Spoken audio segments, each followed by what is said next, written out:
নেতৃত্ব গ্রহণ করে স্পষ্ট মানুষ বলে দিয়েছে, আপনি আসুন, নিরপেক্ষ সুষ্ঠু নির্বাচনের মধ্য দিয়ে দেশে নির্বাচিত সরকার হবে। সেই সরকারকে বাংলাদেশের সংবিধান থেকে বৃহৎ আকারের সংস্কার করবে। এখন দরকার শুধু ওই রকিব তাবিন এবং হুদার মতো নির্বাচন নয়, আমাদের বর্তমান প্রধান নির্বাচন কমিশনের অধীনে মৃত ব্যক্তির ভোট, দিনের ভোট রাতে নয়, এমন একটি ভোট দিয়ে বাংলাদেশের জনপ্রতিনিধির ক্ষমতা হস্তান্তর করুন। দেখবেন দ্রব্য মূল্যের ঊর্ধ্বগতি বন্ধ হয়ে যাবে। কারণ এখন তো শেখ হাসিনা নাই, এখন তো শেখ হাসিনার প্রেতাত্মা আছে। বিগত দিনে শেখ হাসিনা আমার দ্বারা আমার চাল ডাল চিনির সিন্ডিকেট করে বাংলাদেশের মানুষকে অত্যাচার অবিচার করেছে, কয়জনকে গ্রেফতার করেছে।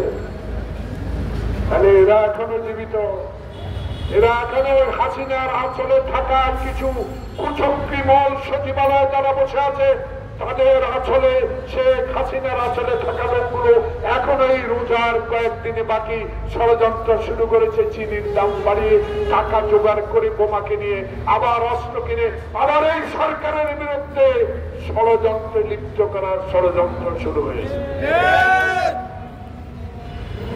তাই আমাদের স্বরাষ্ট্র উপদেষ্টা মহোদয় সজ্জন মানুষ, অনেস্ট মানুষ, সৎ মানুষ। আপনি আমার মতো একজন মুক্তিযোদ্ধা, আমি আশা করি আপনি রোজার আর কয়েকদিন বাকি। দ্রব্যমূল্যের ঊর্ধ্বগতি রোধ করা কোনো বিষয় না। উৎপাদকের স্থানে আজকে তারা উৎপাদন করে কুড়ি করে আজকে তারা ফেলে দিচ্ছে মালামাল, আনার সুযোগ নাই। চাঁদাবাজি এখনো চলছে। তাই এসপি ডিসিদেরকে নির্দেশ দেন, যারা উৎপাদকের মূল্য ঢাকা আনতে দেয় না, চট্টগ্রাম, খুলনা, রাজশাহীতে যেতে দেয় না, তারা কেন আনতে পারে না, এই বিষয় বের করে রোজার মধ্যে আমার গরিব বাংলাদেশের মানুষদেরকে অন্তত রোজা থাকার ব্যবস্থা করে দেন, যাতে শান্তিতে রোজার 5 টাকা দিতে পারে।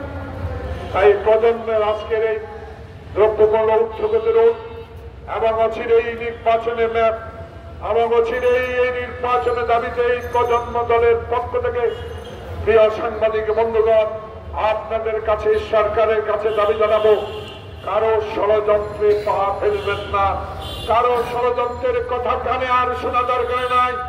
একটি কথাই শুনবেন, নির্বাচন, নির্বাচন।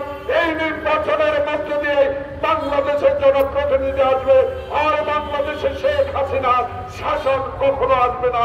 কারণ মুক্ত খবরের রক্তের প্রতি আমরা কখনো বিশ্বাসঘাতকতা করব না।